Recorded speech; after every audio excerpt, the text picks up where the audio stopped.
न अमेरिका और न यूरोप को हुआ यकीन। इसरो ने आदित्य L1 को ऐसा दौड़ाया कि देखता रह गया चीन। पूरे 26 मिनट तक थमी रहीं वैज्ञानिकों की सांसें, लेकिन फिर आदित्य सूर्ययान की दहाड़ सुन झूम उठे इसरो की टीम। दोस्तों, 15 सितंबर के दिन रात के करीब 2 बजे, जब पूरे देश के लोग गहरी नींद में सो रहे थे, तभी इसरो की बेंगलुरु ऑफिस में डर और चिंता का माहौल छाया हुआ था, क्योंकि वैज्ञानिक आदित्य सूर्ययान का पता पाए जा रहे थे और आदित्य L1 को सबसे कठिन कमान देने वाले थे, जिससे आदित्य L1 धरती को अलविदा कहने के लिए पृथ्वी की आखिरी कक्षा में प्रवेश लेने वाला था। आदित्य L1 के इंजन चालू करते ही रात में करीब 26 मिनट तक इंजन को चालू रखा गया और फिर आदित्य सूर्ययान ने वो कर दिखाया जिसको देखकर दुनिया भर के स्पेस एजेंसी भी हैरान रह गई। इस काम को अंजाम इसरो के बेंगलुरु हेडक्वार्टर में बैठे वैज्ञानिक दे रहे थे। लेकिन अब आपके दिमाग में यह सवाल आ रहा होगा कि आखिर इसरो को रात में ही आदित्य सूर्ययान के इंजन को चालू क्यों करना पड़ा, और इसके बारे में इसरो ने रात में ही ट्वीट करके जानकारी भेज दी। इस समय आदित्य सूर्ययान पृथ्वी की लास्ट ऑर्बिट में प्रवेश कर चुका है और काफी तेज रफ्तार से अपनी ऑर्बिट में आगे की ओर बढ़ रहा है। दोस्तों, जब से आदित्य L1 पृथ्वी से अपनी मंजिल की ओर निकला है, तब से लोगों के मन में सवाल आ रहा है, आखिर कब सूरज के पास जाकर आदित्य मुसाफिर जानकारी और तस्वीरें भेजने वाला है।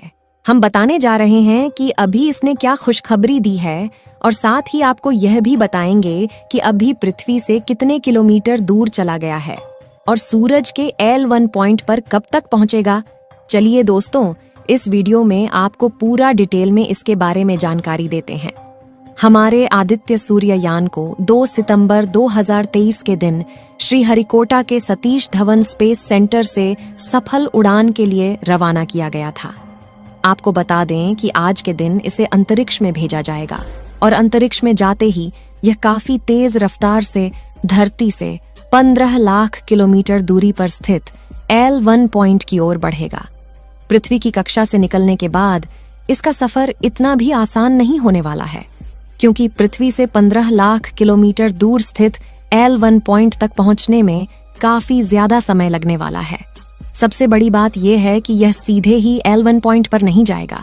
L1 पॉइंट पर स्थापित होने से पहले यह थोड़ी और दूर आगे जाएगा और उसके बाद यह एक बार और ऑर्बिटिंग करेगा, यानी कि एक बार अंतरिक्ष में ही गोल चक्कर लगाकर अपनी स्पीड को काफी ज्यादा कम करेगा, क्योंकि इस समय इसकी स्पीड ज्यादा होगी, जिससे इसको एक बार में L1 पॉइंट पर स्थापित नहीं किया जा सकता। अंतरिक्ष में एक बार गोल चक्कर लगाने के बाद यह पुनः L1 पॉइंट पर आकर स्थापित हो जाएगा। इसमें भी बेंगलुरु के हेडक्वार्टर में बैठे वैज्ञानिक इसे कमान देकर L1 पॉइंट पर स्थापित कर देंगे। आपको बता दें कि L1 पॉइंट अंतरिक्ष में एक ऐसा पॉइंट है जो कि पृथ्वी से लगभग 15 लाख किलोमीटर की दूरी पर स्थित है, और इस पॉइंट पर मौजूद किसी भी स्पेसक्राफ्ट पर पृथ्वी का और सूरज का गुरुत्वाकर्षण बल एक समान होता है, जिसके कारण बिना किसी ऊर्जा के किसी अन्य स्पेसक्राफ्ट को L1 पॉइंट पर स्थापित किया जा सकता है। और L1 पॉइंट लगातार बिना किसी रुकावट के सूरज की स्टडी करने की अनुमति देता है। इसीलिए वैज्ञानिकों ने इस बिंदु को चुना है, जिससे कि सूरज के बारे में ज्यादा से ज्यादा अध्ययन किया जा सके। आपको बता दें कि इस समय आदित्य स्पेसक्राफ्ट के दोनों सोलर पैनल खुले हुए हैं और आदित्य सूर्ययान सोलर पैनल के द्वारा ऊर्जा भी जनरेट करने लगा है। जब आदित्य L1 को 15 सितंबर के दिन रात के 2:30 पर पृथ्वी की आखिरी कक्षा में स्थापित किया गया, तो अंतरिक्ष यान के थ्रस्टर्स को चालू किया गया। जब हमारा स्पेसक्राफ्ट आदित्य पृथ्वी की किसी एक कक्षा में चक्कर लगाता है, तो उस समय उसका इंजन बंद रहता है और केवल वह सोलर पैनल के द्वारा प्राप्त की गई ऊर्जा से ऑर्बिट में घूमता रहता है। ऐसे में जब भी उसकी ऑर्बिट को चेंज करना होता है, तो उसमें लगे इंजन यानी थ्रस्टर्स को चालू करके उसके ऑर्बिट को चेंज किया जाता है। साथियों, अगर हम चंद्रयान 3 के प्रज्ञान रोवर और विक्रम लैंडर की बात करें, तो इसरो के वैज्ञानिकों ने बताया कि इस समय गहरी नींद में सो रहे हैं। और उस जगह पर काला अंधेरा छाया हुआ है। वहां पर इतना अंधेरा है कि इस समय विक्रम लैंडर दिखाई नहीं दे सकता। चांद के दक्षिणी ध्रुव का तापमान इस समय -250 डिग्री सेल्सियस के करीब है। इतनी कड़कती ठंड में भी हमारा विक्रम लैंडर गहरी नींद में शांत से सोया हुआ है। और इसरो के वैज्ञानिकों ने बताया कि 22 सितंबर आने वाला है और फिर से यह दोनों चांद की सुबह का इंतजार कर रहे हैं। आपको बता दें कि चांद पर सुबह होने पर जब सूर्य की किरण इनके सोलर पैनल पर पड़ेगी तो इनकी बैटरी चार्ज हो जाएगी और उसके बाद यह पुनः फिर से चांद पर खोज करने के लिए निकल जाएंगे।